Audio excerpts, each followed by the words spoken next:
Hello नमस्कार साथियों। आज की क्लास में हम पॉलिटिकल, ज्योग्राफी, हिस्ट्री, इकोनॉमिक्स और साइंस के 50 मोस्ट इम्पोर्टेंट क्वेश्चन आंसर देखेंगे जो आने वाले एग्जाम के लिए काफ़ी इम्पोर्टेंट हैं। ये सभी क्वेश्चन यूपीएसआई, रेलवे और एसएससी के लिए काफ़ी इम्पोर्टेंट रहने वाले हैं। तो शुरुआत करते हैं आज की क्लास की। प्रकाश की चाल का मापन सबसे पहले किसने किया था? तो प्रकाश की चाल का मापन सबसे पहले इनमें से किसने किया था? तो इसका राइट आंसर रहेगा रोमर। किसने किया था? रोमर ने किया था। ऑप्शन सी इसका राइट आंसर है। श्वेत प्रकाश 7 रंगों से मिलकर बना है, इसकी पहचान न्यूटन ने किया था। आइंस्टीन ने सापेक्ष सिद्धांत दिया था। क्या दिया था आइंस्टीन ने? सापेक्षिकता का सिद्धांत। भारत का आइंस्टीन नागार्जुन को कहा जाता है। तो भारत का आइंस्टीन किसे कहा जाता है? नागार्जुन को। निर्वात में प्रकाश की चाल होती है 3 × 10⁸ मीटर प्रति सेकंड। काफ़ी इंपॉर्टेंट है, एग्जाम में पूछा जाता है। और जल में प्रकाश की चाल होती है 2.25 × 10⁸ मीटर प्रति सेकंड। प्रकाश को सूर्य से पृथ्वी तक आने में लगभग 8 मिनट 8 मिनट और 19 सेकंड का समय लगता है। हाइजेन ने प्रकाश का तरंग सिद्धांत दिया था। हाइजेन ने क्या दिया था? प्रकाश का तरंग सिद्धांत। थॉमस यंग ने प्रकाश के व्यतिकरण का सिद्धांत दिया था। और थॉमस यंग ने प्रकाश का व्यतिकरण का सिद्धांत दिया था। आगे है कोरिनोग्राफ का प्रयोग किया जाता है। तो कोरिनोग्राफ का प्रयोग किसके लिए किया जाता है? तो इसका प्रयोग किया जाता है सूर्य के कोरोना को देखने तथा उसका फोटोग्राफ लेने में। ऑप्शन डी इसका राइट आंसर है। और हेमेटोलॉजी के अंदर रुधिर एवं रुधिर रोगों का अध्ययन किया जाता है। सार्कोलॉजी में या मायोलॉजी के अंदर पेशियों का अध्ययन किया जाता है। पोमोलॉजी के अंदर फलों का अध्ययन किया जाता है।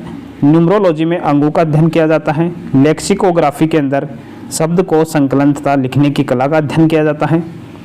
एंटोमोलॉजी में कीटों का अध्ययन किया जाता है। नेक्स्ट है राष्ट्रीय ध्वज का सफ़ेद रंग किसका प्रतीक है?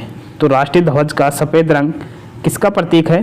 तो यह है सत्य तथा पवित्रता का प्रतीक है। ऑप्शन ए इसका राइट आंसर रहेगा। राष्ट्रीय ध्वज का केसरिया रंग जागृति व शौर्य तथा त्याग का, सफ़ेद रंग सत्य एवं पवित्रता का और हरा रंग जीवन समृद्धि का प्रतीक है। भारत की संविधान ने राष्ट्रीय ध्वज को 22 जुलाई 1947 को अपनाया था। कब अपनाया था राष्ट्रीय ध्वज को? 22 जुलाई 1947 को। और ध्वज की लंबाई और चौड़ाई का अनुपात कितना होता है? 3:2 होता है। काफ़ी इंपॉर्टेंट है। राष्ट्रीय ध्वज के चक्र में कितनी तीलियां होती हैं? 24 तीलियां होती हैं राष्ट्रीय ध्वज के चक्र के अंदर। भारत का राष्ट्रीय कैलेंडर शक संवत पर आधारित है जो 22 मार्च 1957 को अपनाया गया था। इसका पहला महीना चैत जो सामान्य वर्ष में 21 मार्च तथा लीप वर्ष में 22 मार्च को आरंभ होता है। नेक्स्ट है कंप्यूटर में प्रोग्रामन हेतु विकसित की गई सर्वप्रथम भाषा कौन सी थी? तो कौन सी भाषा थी सर्वप्रथम? फोर्ट्रॉन। कौन सी थी? फोर्ट्रॉन थी। कोबोल उच्च, कौन सी? कोबोल उच्च स्तरीय अंग्रेजी भाषा के समान है।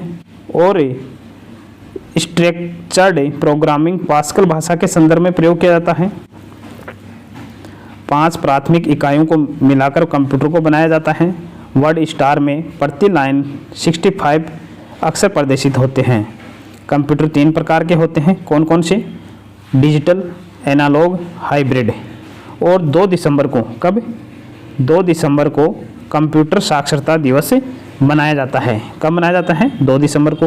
और IBM एक कंप्यूटर कंपनी है। कंप्यूटर की अशुद्धियों को क्या कहा जाता है? कंप्यूटर की अशुद्धियों को भंग कहा जाता है। यह भी याद रखना इम्पोर्टेंट है। अगला है किसकी उपस्थिति के कारण शरीर के अंदर रक्त का थक्का नहीं जमता? तो किसकी उपस्थिति के कारण नहीं जमता है? हेपारिन के कारण। किसके कारण? हेपारिन के कारण नहीं जमता है। ऑप्शन 20 का राइट आंसर है। हेपारिन के कारण शरीर के अंदर रक्त का थक्का नहीं जमता है। रक्त का थक्का बनाने के लिए अनिवार्य प्रोटीन कौन सी है? फाइब्रोनोजन। कौन सी है? फाइब्रोनोजन है। मनुष्य के रक्त के भिन्नता का कारण है आरबीसी में पाई जाने वाली ग्लाइकोप्रोटीन जिसे एंटीजन कहते हैं। स्तनधारियों के लाल रंग कण उभा अवतल होते हैं और केंद्र नहीं होता है। अपवाद के लिए ऊंट और लामा। रक्त वर्ग ओ के दानकर्ता को यूनिवर्सल दाता कहा जाता है। तो ओ को क्या कहते हैं? यूनिवर्सल दाता। इसके अंदर एंटीजन नहीं होता है। और रक्त समूह ए बी को क्या कहा जाता है? यूनिवर्सल प्राप्तकर्ता, और इसके अंदर कोई एंटीबॉडी नहीं होती है। और लाल रक्त कोशिकाएं एवं श्वेत रक्त कोशिकाओं के बीच का अनुपात कितना होता है? 600:1 होता है।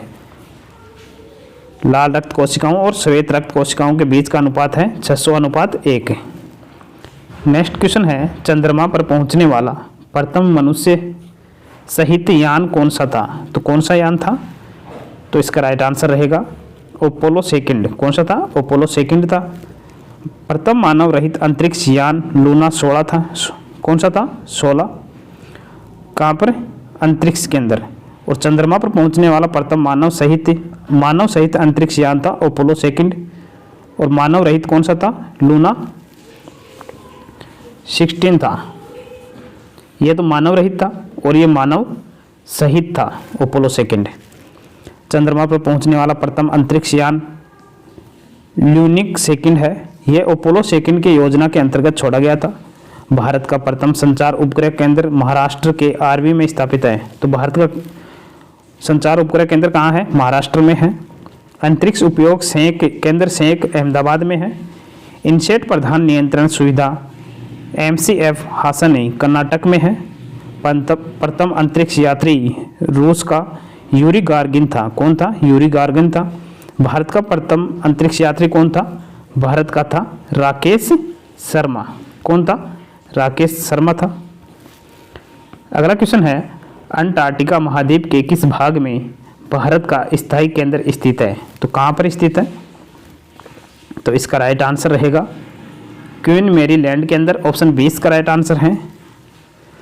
भारत का प्रथम अंटार्कटिका अभियान दल डॉक्टर SZ कासिम के नेतृत्व में 6 दिसंबर 1981 को मामगियो गोवा बंदरगाह से नॉर्वेई जहाज पोलर सर्किल से रवाना होकर 9 जनवरी 1982 को अंटार्कटिका पहुंचा। दक्षिण गंगोत्री और मैत्री भारत का अंटार्कटिका स्थित अनुसंधान केंद्र हैं। कौन कौन से हैं? दक्षिण गंगोत्री और मैत्री। अंटार्कटिका महाद्वीप का 98% भाग बर्फ से ढका हुआ है। इसे श्वेत महाद्वीप कहा जाता है। तो अंटार्कटिक महाद्वीप का अन्य नाम क्या है? श्वेत महाद्वीप।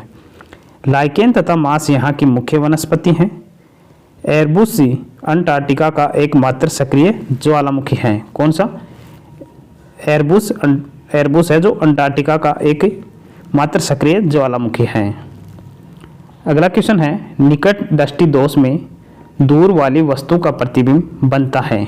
तो कहाँ पर बनता है? तो इसका राइट आंसर रहेगा रेटिना के आगे। ऑप्शन 20 का राइट आंसर है। निकट दृष्टि दोष के अंदर रेटिना के आगे बनता है और दूर दृष्टि दोष के अंदर रेटिना के पीछे बनता है।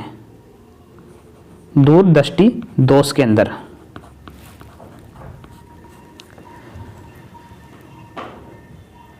और दूर दृष्टि दोष के निवारण के लिए उत्तल लेंस का प्रयोग किया जाता है और निकट दृष्टि दोष के निवारण के लिए अवतल लेंस का प्रयोग किया जाता है। वृद्धावस्था में आँख की समंजन क्षमता घट जाने के कारण जरा दृष्टि दोष क्या होता है? जरा दृष्टि दोष को मायोफोकल लेंस के चश्मे द्वारा दूर किया जाता है। सिलियरी मांसपेशियों के सिकुड़ने के कारण अबिंदुता दृष्टि दोष होता है। कौन सी मांसपेशियां सिकुड़ती हैं अबिंदुता दृष्टि दोष के अंदर? सिलियरी।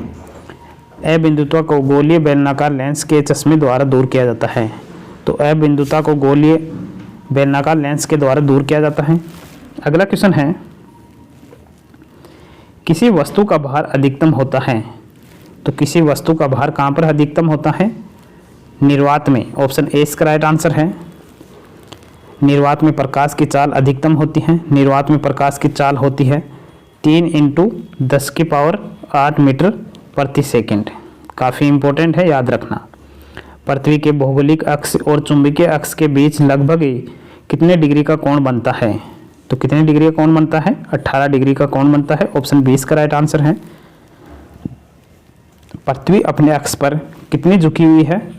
23.5 डिग्री कोण पर झुकी हुई है। इसका अक्ष इसकी कक्षा के सापेक्ष 62.5 डिग्री कोण बनाता है। चंद्रमा को जीवाश्म ग्रह कहा जाता है। तो चंद्रमा को कौन सा ग्रह कहा जाता है? जीवाश्म ग्रह कहा जाता है। पृथ्वी का औसतन घनत्व कितना है? 5.5 ग्राम प्रति सेंटीमीटर क्यूब है। सूर्य अपने अक्ष पर पूर्व से पश्चिम की ओर घूमता है। सबसे बड़ा क्षुद्र ग्रह कौन सा है? सेरस है। कौन सा है क्षुद्र ग्रह? सबसे बड़ा सेरस है, काफ़ी इंपॉर्टेंट है। शुक्र को पृथ्वी की जुड़वा बहन कहा जाता है। तो किस ग्रह को पृथ्वी की जुड़वा बहन कहते हैं? शुक्र को। बृहस्पति पीले रंग का ग्रह है। तो बृहस्पति किस रंग का ग्रह है? पीले रंग का। नेपच्यून हल्का पीला रंग का ग्रह है और यूरेनस को लेटा हुआ ग्रह कहा जाता है। और सबसे बड़ा उपग्रह कौन सा है? सबसे बड़ा उपग्रह है गैनीमीड। कौन सा है? गैनीमीड है, जो बृहस्पति का उपग्रह है। नेक्स्ट है, निम्नलिखित में से किस नदी का बेसिन सबसे बड़ा है? तो किस नदी का सबसे बड़ा बेसिन है? गोदावरी नदी का सबसे बड़ा बेसिन है। ऑप्शन सी इसका राइट आंसर है। भारत का सबसे बड़ा कॉरिडोर कौन सा है? रामेश्वर मंदिर है। भारत का सबसे बड़ा गुफा मंदिर कौन सा है? कैलाश मंदिर, जो कहाँ पर है? एलोरा के अंदर। और भारत की मीठे पानी की सबसे बड़ी झील कौन सी है? कौन सी झील है? वुलर झील है। कौन सी? वुलर झील है, जो कहाँ पर है? जम्मू एंड कश्मीर के अंदर है। सबसे लंबी सुरंग चेनानी नासरी सुरंग कहाँ पर है? जम्मू कश्मीर में, और इसकी लंबाई है 1.5 किलोमीटर। सबसे बड़ा कृत्रिम झील कौन सा है? गोविंद वल्लभ पंत सागर झील है, सबसे बड़ा कृत्रिम झील है ये। और सबसे बड़ा रेगिस्तान है सहारा, जो कहाँ पर है? दक्षिण अफ्रीका के अंदर है। सबसे बड़ा डेल्टा कौन सा है? सुंदरवन डेल्टा है। और कितने वर्ग किलोमीटर में फैला हुआ है? 12,872। सबसे बड़ा लिवरपूल कौन सा है? हावड़ा ब्रिज है, जो कहाँ पर है? कलकत्ता के अंदर। और सबसे बड़ा रेलवे पुल कौन सा है? बेम्बानंद पुल, जो केरल में है। कहाँ पर है? केरल के अंदर। द्रविड़ शैली का उत्कृष्ट उदाहरण निम्नलिखित में से किसे कहा जाता है? तो किसे कहा जाता है इनमें से? तंजावुर का बृहदेश्वर मंदिर को कहा जाता है। ऑप्शन डी इसका राइट आंसर है। दक्षिण भारत में मंदिर निर्माण की शैली कौन सी थी? द्रविड़ शैली थी। उत्तर भारत में मंदिर निर्माण की शैली थी कौन सी? नागर शैली। मिली जुली शैली बेसर शैली को कहा जाता है। तो मिली जुली शैली किस शैली को कहा जाता है? बेसर शैली को। गंधार शैली एवं मथुरा शैली का विकास कनिष्क के शासनकाल में हुआ था। किसके शासनकाल में हुआ था? कनिष्क के। अगला क्वेश्चन है, गुप्त शासकों द्वारा जारी चांदी के सिक्के कहलाते थे।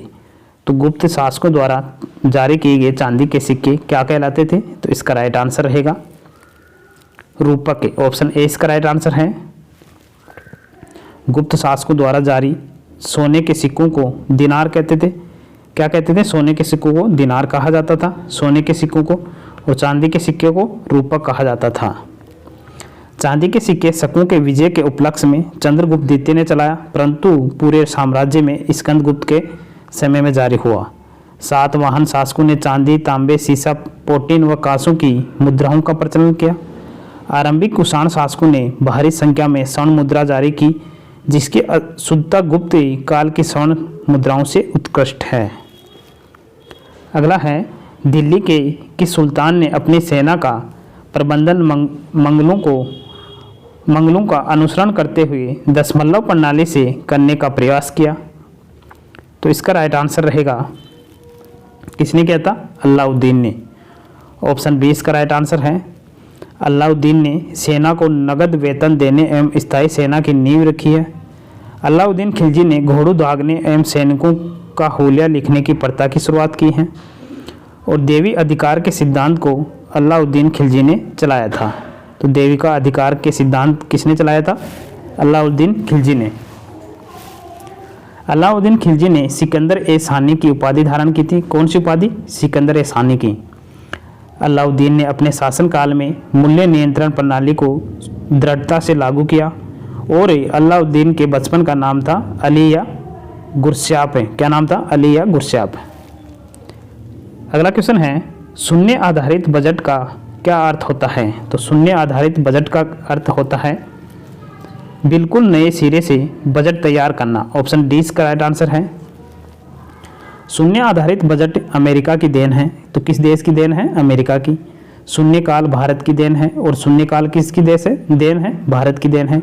किसी राजनीतिक दल अथवा गुट के प्रमुख ही सदस्यों की बैठक को काकस कहते हैं। क्या कहा जाता है? काकस कहा जाता है। एक विधानमंडल के कार्यकाल की समाप्ति तथा दूसरे विधानमंडल के कार्यकाल की शुरुआत के बीच का काल में संपन्न होने वाले सत्र को पंगु सत्र कहा जाता है। क्या कहा जाता है? पंगु सत्र कहा जाता है। और पंगु सत्र व्यवस्था केवल अमेरिका में है। पंगु सत्र व्यवस्था कहाँ पर है? केवल अमेरिका के अंदर है और किसी देश में नहीं है। मूल प्रस्ताव में संशोधन करने के लिए संशोधन प्रस्ताव पेश किया जाता है। अगला क्वेश्चन है, मुद्रास्फीति का सर्वाधिक बुरा प्रभाव पड़ा। तो इसका सर्वाधिक बुरा प्रभाव निश्चित आय के व्यक्ति पर पड़ा है। ऑप्शन ए इसका राइट आंसर है। मुद्रास्फीति में मुद्रा का मूल्य घट जाता है तथा महंगाई बढ़ जाती है। बेरोजगारी की दर तथा मुद्रास्फीति की दर के मध्य विपरीत संबंध पाए जाते हैं। मुद्रास्फीति की माप सामान्य कीमत सूचकांक द्वारा की जाती है। किसके द्वारा की जाती है? कीमत सूचकांक के द्वारा की जाती है। भारत में मुद्रास्फीति की माप थोक मूल्य सूचकांक और उपभोक्ता मूल्य सूचकांक द्वारा की जाती है, किंतु व्यापक रूप में थोक मूल्य सूचकांक ही प्रमुख सूचकांक है।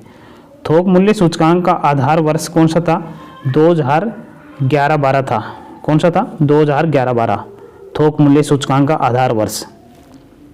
नेक्स्ट क्वेश्चन है, किस अर्थशास्त्री ने विकासशील देशों में रोलिंग प्लान की हिमायत की?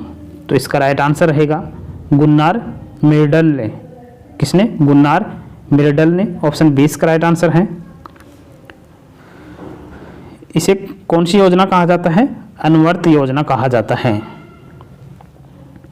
रोलिंग प्लान की अवधारणा को 5वीं पंचवर्षीय योजना के दौरान अपनाया गया था। किसके दौरान? 5वीं पंचवर्षीय के दौरान। एशियन ड्रामा गुन्नार मिर्डल की रचना है। इसमें एशियाई देशों में फैली गरीबी की समस्या का विवरण है। गुन्नार मिर्डल ने विकासशील देशों में रोलिंग प्लान की हिमायत की है और प्रथम योजना हेरोड डोमर मॉडल पर आधारित है। तो प्रथम योजना किस पे आधारित है? हेरोड डोमर मॉडल पर।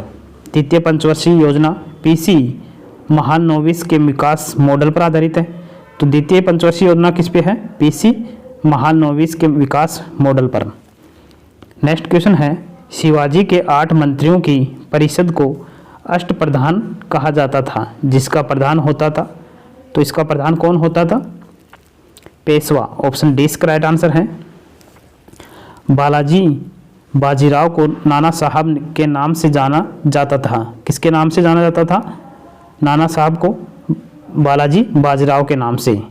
और बालाजी बाजीराव ने पेशवा के पद को वंशानुगत बनाया और प्रथम पेशवा कौन था? बालाजी विश्वनाथ था। बालाजी बाजीराव के समय में ही पानीपत का तृतीय युद्ध हुआ।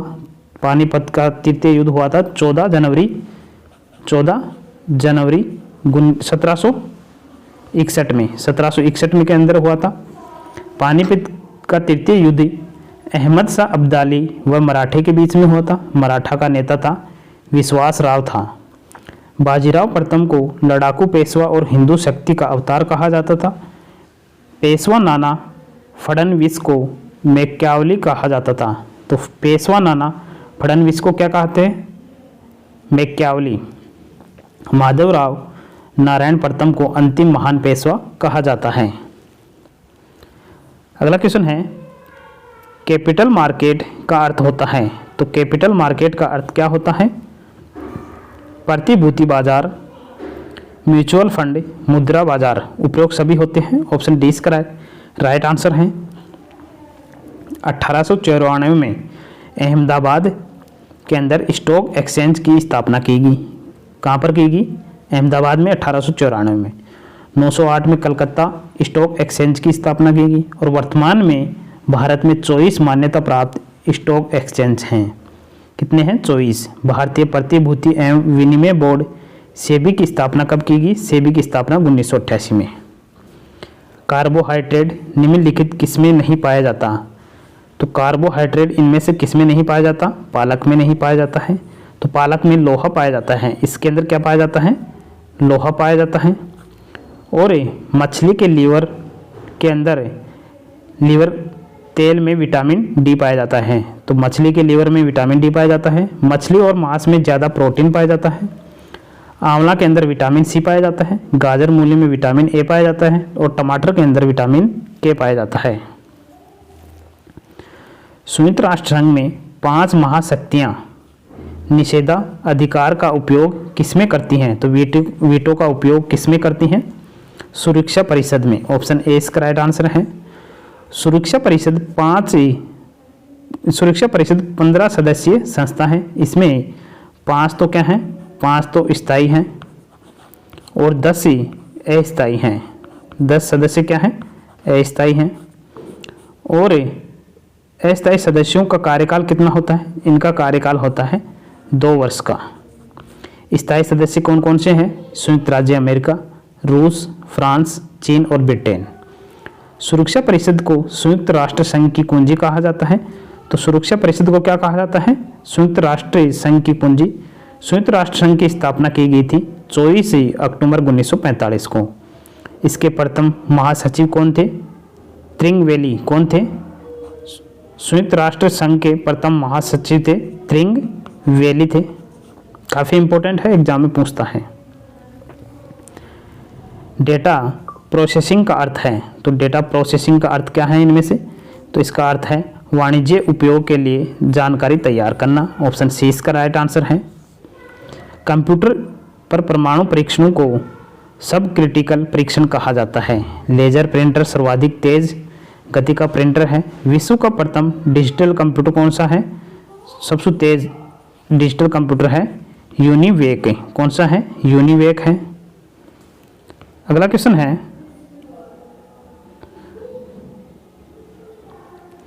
स्वर्ण मंदिर बनाने के लिए भूमि किसने उपलब्ध कराए थे?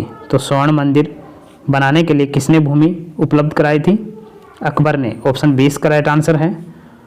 स्वर्ण मंदिर बनाने के लिए अकबर ने गुरु रामदास को कितनी 500 बीघा जमीन अमृतसर के अंदर, कहाँ पर?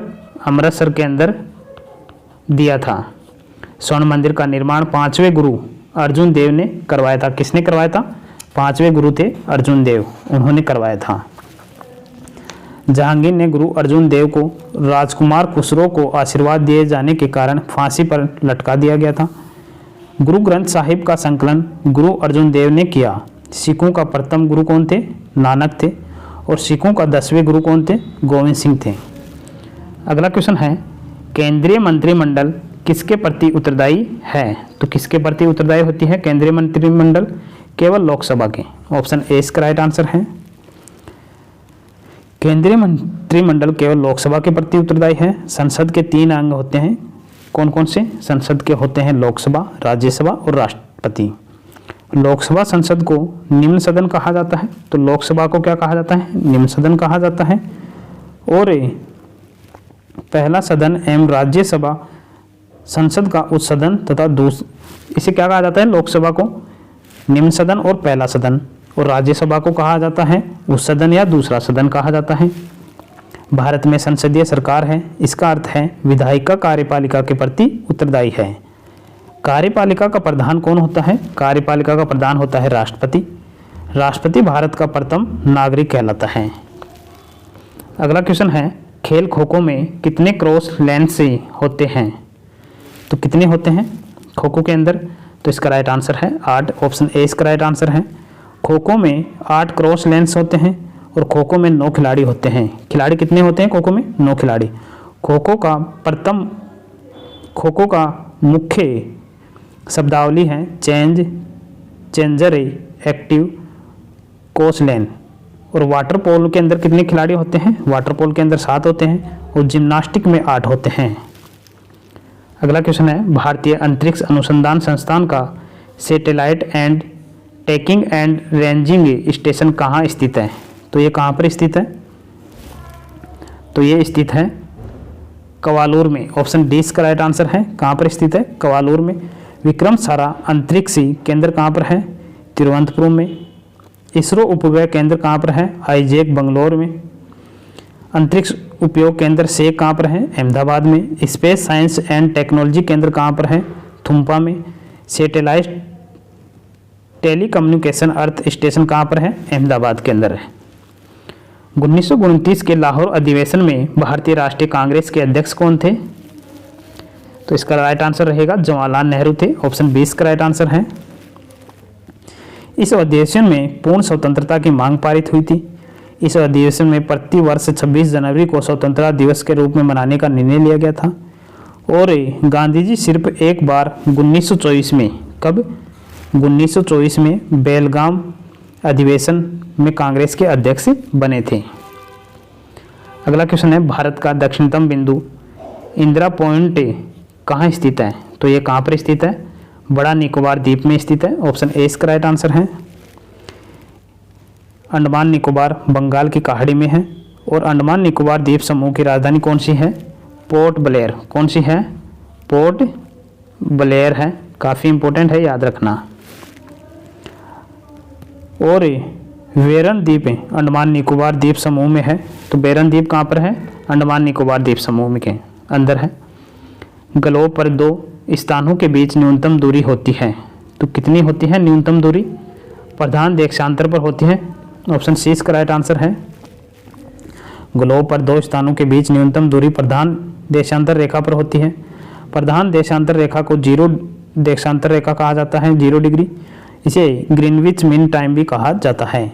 अंतर्राष्ट्रीय तिथि रेखा होती है 180 डिग्री देशांतर रेखा। दो देशांतर रेखाओं के बीच की दूरी को क्या कहते हैं? गोरे कहा जाता है। क्या कहा जाता है? गोरे कहा जाता है। दो अक्षांशों के बीच की दूरी कितनी है? 111 किलोमीटर अक्षांशों के बीच में। 0 अंश अक्षांश एवं 0 अंश देशांतर अटलांटिका महासागर में स्थित है। तो 0 अंश अक्षांश और 0 अक्ष देशांतर कहाँ पर स्थित है? अटलांटिक महासागर के अंदर। आगे है, सर्वोच्च न्यायालय की संवैधानिक पीठ में न्यूनतम कितने न्यायाधीश होते हैं? तो कितने न्यायाधीश होते हैं? 5 न्यायाधीश होते हैं। और उच्चतम न्यायालय का गठन संबंधी प्रावधान किसमें किया गया है? उच्चतम न्यायालय का आर्टिकल 124 के अंदर किया गया है। उच्चतम न्यायालय में एक मुख्य न्यायाधीश और 30 अन्य न्यायाधीश होते हैं। अनुच्छेद 129 के तहत उच्चतम न्यायालय का एक अभिलेख न्यायालय है। अगला क्वेश्चन है, व्यक्तियों को कर राहत की दृष्टि से निम्न में से कौन अन्य 3 से भिन्न है? तो इसका राइट आंसर है सार्वजनिक भविष्य निधि। ऑप्शन 20 का राइट आंसर है। व्यक्तियों को कर राहत की दृष्टि से सार्वजनिक भविष्य निधि अच्छा है। आयकर निगम कर प्रत्यक्ष कर है और बिक्री कर उत्पाद कर अप्रत्यक्ष कर है। केंद्र सरकार के कर आयकर, निगमन कर, संपत्ति कर, मृत्यु कर और सीमा शुल्क हैं और राज्य सरकार के कर हैं भू राजस्व, कृषि कर, स्टाम्प कर और बिक्री कर। अगला क्वेश्चन है, पारिश्रमिक किसकी इकाई है? तो पारिश्रमिक किसकी इकाई है? तो यह दूरी की इकाई है। एक पारिश्रमिक बराबर होता है 3.26 प्रकाश वर्ष। कितना होता है? 3.26 प्रकाश वर्ष होता है। पारिश्रमिक वर्ष दूरी मापने की इकाई है। एक प्रकाश वर्ष में होता है 9.46 × 10⁻12 किलोमीटर। अगला क्वेश्चन है, लार की प्रकृति क्या है? तो लार की प्रकृति क्या है? तो इसकी प्रकृति होती है अम्लीय। ऑप्शन 20 का राइट आंसर है। लार अम्लीय होता है। मनुष्य में लगभग 1.5 लीटर लार प्रतिदिन निकलती है। लार का पीएच मान कितना होता है? 6.8। लार में 2 प्रकार के एंजाइम होते हैं, टोइलिन और माल्टेस। भोजन का पाचन मुख से शुरू होता है और आंतरिक रस क्षारीय होता है। नेक्स्ट क्वेश्चन है, ऋग्वेद काल में ब्राह्मणों के प्रमुख देवता थे। तो ऋग्वेद काल के अंदर कौन थे देवता? इंद्र थे। ऑप्शन कौन थे? इंद्र थे। ऑप्शन डी इसका राइट आंसर रहेगा। ऋग्वेद में इंद्र 250 बार, अग्नि 200 बार और वरुण 170 बार वर्णित हैं। उत्तर वैदिक काल में प्रजापति महत्वपूर्ण हो गए थे। तो उत्तर वैदिक काल के अंदर कौन हो गए थे? प्रजापति महत्वपूर्ण देवता हो गए थे। वामना अवतार के 3 पंगु में आख्यान का प्राचीनतम स्रोत ऋग्वेद है। पुराणों की संख्या कितनी है? तो पुराणों की संख्या है 18। सबसे प्राचीन एवं प्रमाणित पुराण कौन सा है? मत्स्य पुराण है। अगला क्वेश्चन है 1924 में हिंदुस्तान रिपब्लिकन एसोसिएशन की स्थापना किसने की? तो इसकी स्थापना की थी सचिंदर सान्याल ने की थी। ऑप्शन ए इसका राइट आंसर है। और 1928 में हिंदुस्तान सोशलिस्ट रिपब्लिकन एसोसिएशन की स्थापना भगत सिंह ने की थी।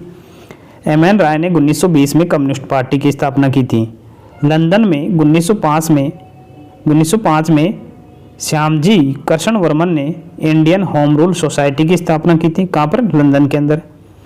1913 में सैन फ्रांसिस्को में लाला हरदयाल ने गदर पार्टी की स्थापना की। अभिनव भारत की स्थापना 1904 में विनायक दामोदर सावरकर ने की।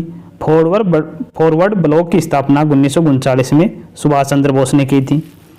इन सभी को याद रखना। भारतीय संविधान सभा की प्रारूप समिति के सदस्यों की संख्या कितनी थी? तो वो थी 7। ऑप्शन ए इसका राइट आंसर है। और इसके अध्यक्ष थे भीमराव अंबेडकर। संचालन समिति के अध्यक्ष थे डॉक्टर राजेंद्र प्रसाद। संघ संविधान समिति के अध्यक्ष थे जवाहरलाल नेहरू। प्रांतीय संविधान समिति के अध्यक्ष थे वल्लभ भाई पटेल। झंडा समिति के अध्यक्ष थे जे.बी. कृपलानी। संघ शक्ति समिति के अध्यक्ष थे जवाहरलाल नेहरू। अगला क्वेश्चन है ग्राम पंचायत चुनाव कराने का निर्णय लिया जाता है।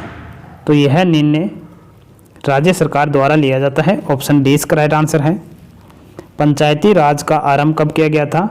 पंचायती राज का आरंभ किया गया था 2 अक्टूबर 1959 को जवाहरलाल नेहरू द्वारा राजस्थान के नागौर में हुआ था। 73वां संविधान संशोधन अधिनियम 1992 में पंचायती राज से संबंधित है। बलवंत राय मेहता समिति 1957 पंचायती राज से संबंधित है। अगला क्वेश्चन है फोर्बस किस ग्रह का उपग्रह है? तो फोर्बस किस ग्रह का उपग्रह है? तो यह मंगल ग्रह का उपग्रह है। ऑप्शन ए इसका राइट आंसर है। और इसके 2 उपग्रह हैं फोर्बस और डिमोस। पृथ्वी का एक मात्र प्राकृतिक उपग्रह कौन सा है? चंद्रमा है। बुध और शुक्र को एक भी उपग्रह नहीं है। तो बुध और शुक्र का एक भी उपग्रह नहीं है। शनि के सर्वाधिक उपग्रह हैं 64। बृहस्पति का एक गैनीमेड उपग्रह है जो सबसे बड़ा उपग्रह है। कौन सा है? बृहस्पति का एक उपग्रह है गैनीमेड और यह सबसे बड़ा उपग्रह है। अगला क्वेश्चन है उरी जल विद्युत परियोजना किस राज्य में है? तो यह किस राज्य में है? जम्मू कश्मीर में है। ऑप्शन सी इसका राइट आंसर रहेगा। उरी जल विद्युत परियोजना कहाँ पर है? जम्मू कश्मीर में। कोयना जल विद्युत परियोजना है महाराष्ट्र में। मयूराक्षी है पश्चिम बंगाल में। तवा है मध्य प्रदेश में। पूर्णा है महाराष्ट्र में। उकाई है गुजरात में। बारगी है मध्य प्रदेश में। इडुक्की परियोजना है केरल राज्य में। नेक्स्ट क्वेश्चन है भारत की देशी रियासतों के विलय में जिन 2 व्यक्तियों ने महत्वपूर्ण भूमिका निभाई वे थे। तो कौन से थे? सरदार पटेल तथा वीपी मेनन। ऑप्शन बी इसका राइट आंसर है। जूनागढ़ रियासत को जनमत संग्रह द्वारा हैदराबाद को पुलिस कार्रवाई द्वारा, तो जूनागढ़ को तो जनमत संग्रह के द्वारा, हैदराबाद को पुलिस कार्रवाई के द्वारा और जम्मू कश्मीर को विलय पत्र द्वारा भारत में मिलाया गया था। सरदार वल्लभ भाई पटेल को भारत का बिस्मार्क तथा लौह पुरुष कहा जाता है। तो सरदार वल्लभ भाई पटेल को क्या कहा जाता है? भारत का बिस्मार्क व लौह पुरुष। वल्लभ भाई पटेल को सरदार की उपाधि बारदौली की महिलाओं ने दी थी। तो सरदार की उपाधि वल्लभ भाई पटेल को किसने दी थी? बारदौली की महिलाओं ने। पटेल स्वतंत्र भारत के प्रथम उप प्रधानमंत्री थे। तो सरदार पटेल स्वतंत्र भारत के प्रथम उप प्रधानमंत्री थे।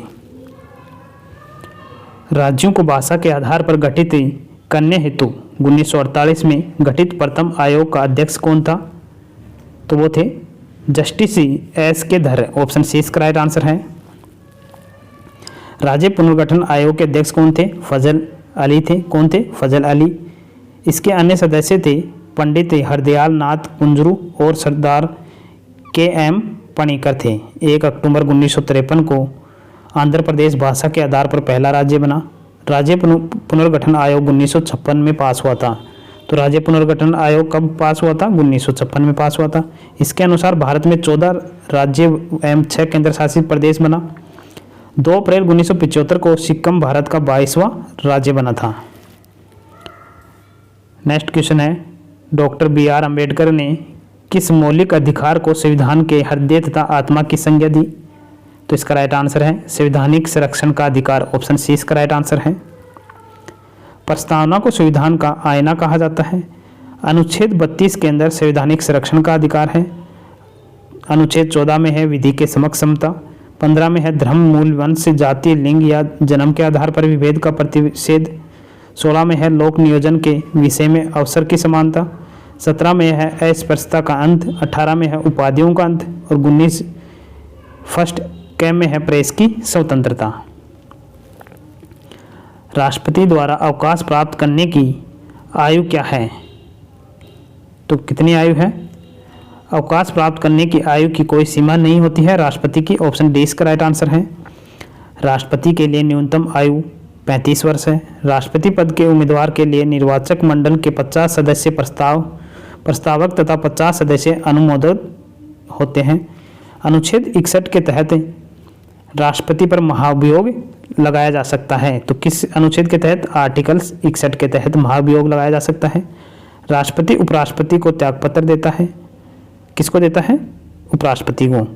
राष्ट्रपति सार्वजनिक महत्व के प्रश्न पर उच्चतम न्यायालय से अनुच्छेद 143 के तहत ही परामर्श ले सकता है। सिर्फ डॉक्टर राजेंद्र प्रसाद ही 2 बार राष्ट्रपति बने हैं। तो 2 बार राष्ट्रपति कौन बने हैं? डॉक्टर राजेंद्र प्रसाद। अगला क्वेश्चन है, निम्नलिखित में से कौन से विधेयकों पर राष्ट्रपति को अनिवार्य रूप से हस्ताक्षर करने पड़ते हैं और वह उन्हें पुनर्विचार के लिए वापस नहीं भेज सकता? तो इसका राइट आंसर रहेगा धन विधेयक। कौन सा विधेयक है? धन विधेयक है। धन विधेयक के संबंध में लोकसभा का निर्णय अंतिम माना हो जाता है। लोकसभा अध्यक्ष द्वारा हस्ताक्षर करने पर धन विधेयक पारित हो जाता है। लोकसभा का अध्यक्ष के रूप में शपथ नहीं लेता बल्कि सामान्य सदस्य के रूप में शपथ लेता है। अध्यक्ष उपाध्यक्ष को तथा उपाध्यक्ष अध्यक्ष को त्यागपत्र देते हैं। संयुक्त अधिवेशन की अध्यक्षता लोकसभा अध्यक्ष करता है। कौन करता है? लोकसभा अध्यक्ष। निम्नलिखित में से किस संस्था की अध्यक्षता एक ऐसा व्यक्ति करता है जो संसद का सदस्य नहीं होता है? तो इसका राइट आंसर रहेगा राज्यसभा, ऑप्शन ए इसका राइट आंसर है। राज्यसभा का सभापति कौन होता है? उपराष्ट्रपति होता है। उपराष्ट्रपति राज्यसभा का सदस्य नहीं होता, अतः उसे मतदान का अधिकार भी नहीं है, किंतु सभापति के रूप में निर्णायक मत देने का अधिकार है। संविधान के आर्टिकल 63 के अनुसार भारत का एक उपराष्ट्रपति होगा। तो उपराष्ट्रपति आर्टिकल 63 के अंदर नियुक्त किया जाता है। संविधान में उपराष्ट्रपति से संबंधित प्रावधान अमेरिका के संविधान से लिया गया है। तो उपराष्ट्रपति का प्रावधान कहाँ से लिया गया है? अमेरिका के संविधान से। उपराष्ट्रपति के लिए न्यूनतम 35 वर्ष की आयु होनी जरूरी है। राज्यसभा के सदस्य के लिए 30 वर्ष की है। राज्यसभा के सदस्यों का कार्यकाल 6 वर्ष का होता है। राज्यसभा को कभी भी भंग नहीं किया जा सकता। किसको नहीं किया जा सकता? राज्यसभा को कभी भी भंग नहीं किया जा सकता। अगला क्वेश्चन है, एपिग्राफी क्या है? तो एपिग्राफी क्या है? शिलालेखों का अध्ययन है, ऑप्शन सी इसका राइट आंसर है। न्यूमिसमेटिक्स क्या है? सिक्कों का अध्ययन है। कैरियोग्राफी क्या है? शिलालेखों में प्रयुक्त प्राचीन लेखों का अध्ययन है। क्रिप्टोग्राफी क्या है? गुड़ लेखन का अध्ययन है। ऑरनिथोलॉजी क्या है? पक्षियों का अध्ययन है। होरोलॉजी क्या है? समय मापन का विज्ञान है। एंथोग्राफी क्या है? मानव जाति का अध्ययन है। पोमोलॉजी क्या है? फलों का अध्ययन है। नेक्स्ट है, किसी ऋग्वेद संहिता या मंडल ने पहली बार शूद्र को परिचित कराया? तो इसका राइट आंसर है 10वीं, ऑप्शन सी इसका राइट आंसर है। ऋग्वेद का 7वां मंडल वरुण को समर्पित है। ऋग्वेद के 9वें मंडल में देवता सोम का वर्णन है। गायत्री मंत्र ऋग्वेद में है। ऋग्वेद सबसे पुराना वेद है। कौन सा है? ऋग्वेद है। ऋग्वेद में 10 तो मंडल हैं। कितने मंडल हैं? 10 तो मंडल हैं और 8 अष्टक हैं और 1028 सूक्त हैं और 10,462 क्या हैं? श्लोक हैं। वामना अवतार के 3 पंगु के आख्यान का प्राचीनतम स्रोत ऋग्वेद कौन सा है? ऋग्वेद है। गटिका क्या थे? तो गटिका क्या थे? तो ये उच्च शिक्षा के ब्राह्मण संस्थान थे, ऑप्शन सी इसका राइट आंसर है। पल्लव के शासनकाल में उच्च शिक्षा के ब्राह्मण संस्थान की गट्टिका कहा जाता था। पल्लवों की राजभाषा संस्कृत थी। पल्लव वंश का संस्थापक कौन था? सिंह विष्णु था। पल्लव की राजधानी कौन सी थी? कांची थी। कांची के कैलाश मंदिर का निर्माण नरसिंह वर्मन द्वितीय ने कराया।